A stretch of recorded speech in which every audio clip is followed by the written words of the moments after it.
सबरी की कथा बात भगवान राम के जन्म से पहले की है, जब भील आदिवासी कबीले के मुखियाज के घर बेटी पैदा हुई थी और उसका एक नाम श्रवणा और दूसरा नाम शबरी रखा गया। सबरी की माँ इंदुमती उसे बहुत प्यार करती थी। बचपन से ही सबरी पशु पक्षियों की भाषा समझकर उनसे बातें करती और जब सबरी की माँ उसे देखती तो कुछ समझ नहीं पाती थी। थोड़े ही दिनों के पश्चात एक पंडित जी ने सबरी के परिवार को बताया कि वो आगे चलकर सन्यासी बन सकती है और इस बात का पता चलते ही सबरी के पिता ने उसका रिश्ता तय कर दिया। जैसे ही शादी का दिन नजदीक आया, सबरी के घर वालों ने खूब सारी बकरियां और अन्य जानवर घर के पास लाकर बांध दिए। एक दिन सबरी की माँ जब उसके बाल बना रही थी तो उसने माँ से पूछा, इतने सारे जानवर हमारे घर क्यों लाए गए हैं? तब माँ ने जवाब दिया, बेटी तुम्हारा विवाह होने वाला है और इसीलिए हम लोगों ने इनका इंतजाम बलि के लिए किया है। तुम्हारी शादी के दिन ही बलि प्रथा होगी और फिर इनसे स्वादिष्ट भोजन बनाकर सबको परोसा जाएगा। यह सब सुनकर सबरी दुखी हो गई। काफी देर तक सबरी ने उन जानवरों को आजाद करने के बारे में सोचा। सोचते सोचते सबरी के मन में हुआ कि अगर ये जानवर यहाँ नहीं होंगे तो इनकी बलि रुक सकती है। ऐसा नहीं हुआ तो मेरे घर से कहीं चले जाने पर ही यह बलि रुकेगी। जब मैं ही नहीं रहूंगी तब ना विवाह होगा और ना ही बलि प्रथा। इससे मासूम जानवर बच जाएंगे। और इसी सोच के साथ जानवरों को रखी गई जगह पर सबरी पहुंची और उसने सोचा कि उन्हें खोल देती हूँ, लेकिन वो ऐसा नहीं कर पाई और उसके बाद सबरी जंगल की तरफ भागने लगी। भागते भागते सबरी ऋषिमुख पर्वत पहुंच गई। वहां करीब 10,000 ऋषि रहा करते थे। सबरी को लगा कि वो भी इसी जंगल में किसी तरह ऋषि मुनियों की सेवा करके अपना जीवन जी लेंगी। वो चुपचाप उसी जंगल में एक हिस्से में किसी तरह से रहने लगी।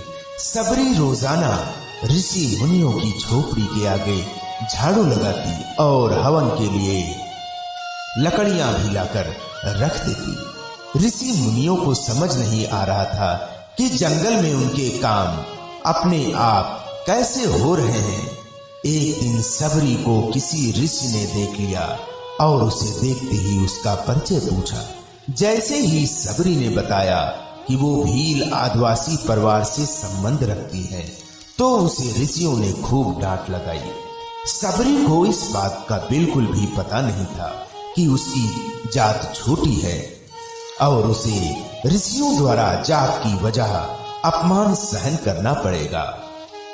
इतना सब होने के बाद भी सबरी हर ऋषि मुनि के दरवाजे पहुंचती और उनके आंगन में झाड़ू लगाकर उनसे गुरु दीक्षा देने के लिए कहती।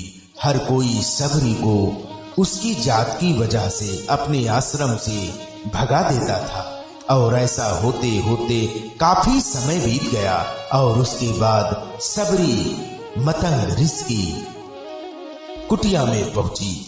वहां पहुंचकर मतंग ऋषि को सबरी ने बताया कि वो उनसे गुरु दीक्षा लेना चाहती है और उन्होंने खुशी खुशी उसे अपने गुरुकुल में रहने दिया और भगवान से जुड़ा ज्ञान देते रहे। सबरी ने भी अपने गुरु मतंग ऋषि की सेवा करने में कोई भी कसर नहीं छोड़ी। वो गुरुकुल के भी सारे काम करती थी। सबरी से खुश होकर मतंग ऋषि ने उसे बेटी मान लिया था। समय के साथ मतंग ऋषि का शरीर बूढ़ा हो गया और उन्होंने एक दिन सबरी को अपने पास बुलाया और कहा, बेटी मैं अपना देह त्यागने चाह रहा हूँ। बहुत साल हो गए इस शरीर में रहते रहते। सबरी ने दुखी मन से कहा, आपके ही सहारे मैं इस जंगल में रह पाई हूँ। आप ही चले जाएंगे तो मैं जीकर क्या करूंगी। आप अपने संग मुझे भी ले जाइए, मैं भी देह त्याग दूंगी। तब मतंग ऋषि ने जवाब दिया, बेटी तुम्हें चिंता करने की जरूरत नहीं है, राम तुम्हारी चिंता करेंगे और ध्यान भी रखेंगे। सबरी ने राम का नाम सुनने के बाद पूछा, वो कौन है और उन्हें मैं किस तरह से ढूंढूंगी। तब मतंग ऋषि ने बताया, राम कोई और नहीं भगवान है, वो तुम्हें सारे अच्छे कर्मों का फल देंगे और तुम्हें उन्हें ढूंढने की कोई जरूरत नहीं है। वो एक दिन खुद तुम्हें खोजते हुए इस कुटिया में आएंगे और तुम्हें उनके हाथों ही मोक्ष मिलेगा। तब तक तुम इसी आश्रम में रहो। इतना कहते ही मतंग ऋषि ने अपना शरीर त्याग दिया। सबरी के मन में मतंग ऋषि के जाने के बाद से एक ही बात थी कि भगवान राम स्वयं उससे मिलने आएंगे। वो रोज भगवान राम से मिलने के लिए बाग से अच्छे अच्छे फूल लाकर पूरा आश्रम सजाती और भगवान के लिए बेर तोड़ कर लाती। भगवान के लिए बेर चुनते हुए सबरी उन्हें चख लेती थी ताकि भगवान को सिर्फ मीठे बेर ही दे। रोजाना सबरी इसी तरह भगवान के दर्शन की आस में फूल और बेर इकट्ठा करती रहती थी और इसी इंतजार में कई वर्ष बीत गए। सबरी का शरीर एकदम वृद्ध हो गया। एक दिन आश्रम के पास के ही तालाब में सबरी पानी लेने के लिए गई।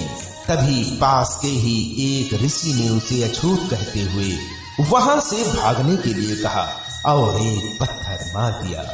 वो पत्थर जब सबरी को लगा तो उसे चोट लगी और खून बहने लगा। बहते हुए खून की एक बूंद उसी तालाब के पानी में गिर गई। तभी पूरा तालाब का पानी खून में बदल गया। ये सब होता देखकर ऋषि ने सबरी को ही डांटा और कहा कि पापिन, तुम्हारी वजह से पूरा पानी खराब हो गया। रोज ऋषि उस पानी को साफ करने के लिए अपनी कई तरह की विद्याओं का इस्तेमाल करते। कई सारे जतन करने के बाद भी कुछ नहीं हुआ। फिर उन्होंने गंगा जैसी कई पवित्र नदियों का जल भी उस तालाब में डाला, फिर भी तालाब का पानी साफ नहीं हो पाया और वो खून जैसा ही रहा।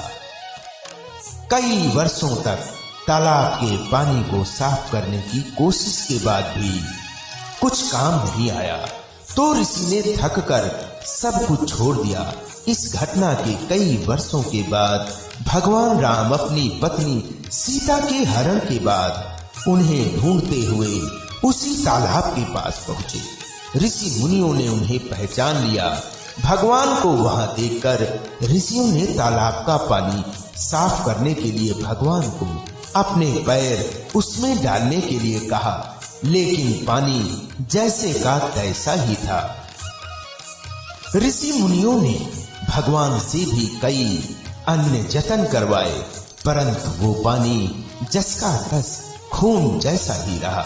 तब भगवान ने ऋषियों से पानी के रक्त में बदलने की कहानी पूछी। तब ऋषि ने सबरी को पत्थर मारने वाली सारी बात बता दी।